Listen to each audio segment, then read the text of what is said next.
నా పేరు Narasimha, super agro company నుంచి వచ్చినాము. ఈ బొప్పాయిలో రైతుకు పూత సరిగా రాలేదని చెప్పింటే మేము ఫ్లోరిస్ అనే మందు ఇచ్చినాము. ఫ్లోరిస్ మందు కొట్టిన తర్వాత ఆయన రైతు మాటల్లో అది ఎలా పనిచేసింది అనే విధానం ఆయన చెప్తాడు. చెప్పనా? మీ పేరేం పేరన్నా? నరసింహ సార్. మీది ఎవరన్నా? ఈ పుల్లంపేట మండలం Prakash Nagar sir, model school దగ్గర రాజంపేట సార్. ఓకే. ఫ్లోరిస్ మందు కొట్టిన తర్వాత మీకు ఎలా అనిపించింది అన్న? ఇప్పుడు మాకు పూత బాగా వస్తున్నారు సార్.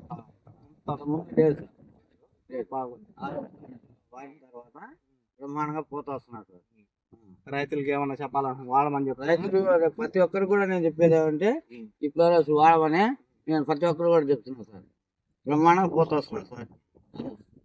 దానికి మీకు పెట్టిన రేటుకు సంతృప్తే కదా? సంతృప్తి సార్. బ్రహ్మాండంగా వస్తున్నారు సార్ పూత. ఇప్పుడు ఇంతకుముందు పూత లేదు సార్, ఇంత రాజకీయ ఉంది. ఇప్పుడు వాడిన తర్వాత బ్రహ్మాండంగా ఉండదు సార్. పూత చూద్దాం అండి, దగ్గరికి వస్తే ఈ పూత అనేది అంతకు ముందు చాలా తక్కువ ఉండే, ఇప్పుడు వచ్చేసి చుట్టూ వచ్చేసి పూత చాలా ఎక్కువ కనిపిస్తుంది. ఇదో మనం చెట్టుని చూసినట్టయితే పూత కనిపిస్తూ ఉంది, చాలా ఎక్కువగా వచ్చింది. అలాగే పైన గ్రోతింగ్ కూడా కనిపిస్తూ ఉంది. అలాగే మనం వేరే మొక్కకు చూసినప్పటికి కూడా ఇదో ఇక్కడ చూస్తే ఈ మొక్క వచ్చేసి చాలా చిన్నగా ఉంది, కాయలు కూడా 1 మాత్రమే ఉన్నది. ఇప్పుడు మనం మందు స్ప్రే చేసిన తర్వాత అయితే పైన వచ్చేసి చాలా పూత కనిపిస్తుంది.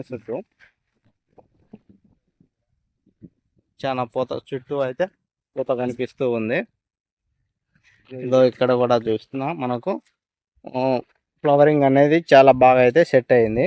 ఇలానే బయట నార్మల్గా బయట ఉన్న మొక్కలు, వీళ్ళు లోపల ఉండే మొక్కలు కూడా మీకు ఒకసారి చూపించాను.